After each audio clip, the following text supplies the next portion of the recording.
అందరికి కూడా నమస్కారం అండి.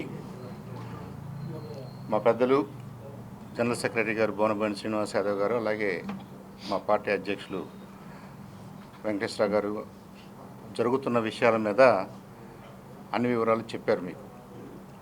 అదే మనోహర్ గారి విషయంలో ఒక్క మాట అనాలనిపిస్తుంది నాకు.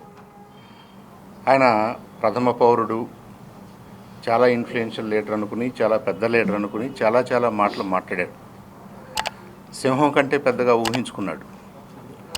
మరి అంత మాట్లాడిన మనిషి ఇంతగా డీలా పడిపోతూ, భయపడిపోతూ, నాకు అటెండర్లు పనిచేయట్లేదు, మాట వింటలేదు, నాకు ఎవరూ సహకరించట్లేదు అని అంటున్నానంటే, దాదాపుగా గత 4 సంవత్సరాల్లో ఆయన ప్రవర్తనకి రిజల్ట్ ఏంటో ఆయనకి కనపడి ఉంటుంది. అటెండర్ అయినా, ఆఫీసర్ అయినా మనం అందరం కూడా ముందు మనుషులను గుర్తుంచుకోవాలి. మా అందరి తరఫున రిప్రజెంటేటివ్గా ఒక మేయర్గా మిమ్మల్ని ఎన్నుకున్నప్పుడు ఈ నగరానికి బాధ్యత తీసుకుని ప్రథమ పౌరుడిగా మీరు బిహేవ్ చేయాలి. నోటికొచ్చినట్టు మాట్లాడటం, బూతులు మాట్లాడటం, చిన్న పెద్ద లేకుండా ఎవరిని పడితే వాళ్ళని విమర్శించడం, ఇవన్నీ కూడా తగదు. ఆయన ఎప్పటికైనా రిజైన్ చేశాడు. నా కోరిక ఏంటంటే అసలు ఆయన ఆ ప్లేస్కి మేయరు అని అనిపించుకోవడానికి కూడా అనర్హుడని నా అభిప్రాయం. సరే, ఎలక్టోరల్గా గెలిచారు, వాళ్ళకి నంబర్స్ ఉన్నాయి కాబట్టి ప్రజాస్వామ్యబద్ధంగా మేయర్ అయితే అయ్యి ఉండొచ్చు. ఆయన బిహేవియరు ఏనాడు కూడా ఒక మేయర్ స్థాయిలో లేదు. ఈ గుంటూరు నగరానికి ఉన్నటువంటి పొలిటికల్ చరిత్రకి, అవేర్నెస్కి అదొక కళంకంలాగానే మిగిలిపోయింది.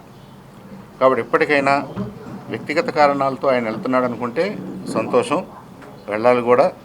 కానీ దీనికిను రాష్ట్ర ప్రభుత్వానికి, ఈ కూటమి ప్రభుత్వానికి లింక్ పెట్టడం, కూటమి ప్రభుత్వం వల్ల ఆయనకి ఏదో నష్టం జరిగిందనుకోవటం, అవమానం జరిగిందనుకోవటం మాత్రం దాన్ని మేము తీవ్రంగా ఖండిస్తున్నాం.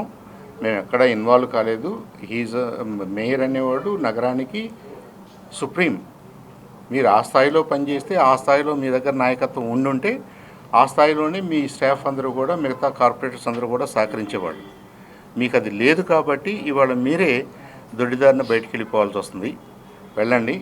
ఫ్యూచర్లో ఈ నగరాన్ని ఎలా అభివృద్ధి పదంలో నడిపించాలో, నగర ప్రజల్ని ఎలా సంక్షేమ బాటలో నడిపించాలో కూటమి ప్రభుత్వం అన్ని విషయాలు కూలంకషంగా చర్చించి, ఇందాక వెంకటేశ్వర గారు అన్నట్టుగా ఈ 4 సంవత్సరాల్లో ఏదైతే మనం చేయలేకపోయామో ఈ సంవత్సరంలోనే చేసి చూపించగలమనే ధైర్యం మాకుంది. కాబట్టి ఈ సంవత్సరం అంతా కూడా గుంటూరు శుభ్రమైన గుంటూరు, పరిశుభ్రమైన గుంటూరు, స్వచ్ఛమైన గుంటూరు మంచి రాజకీయ వేదికగా తయారవుతుందని, ఈ పురపాలక సంఘం మన సిటీని తీర్చిదిద్దగలిగినటువంటి షేపుకి కూటమి ప్రభుత్వం తీసుకొస్తుందని కూడా బలంగా నమ్ముతూ మీ అందరు కూడా ధన్యవాదాలు.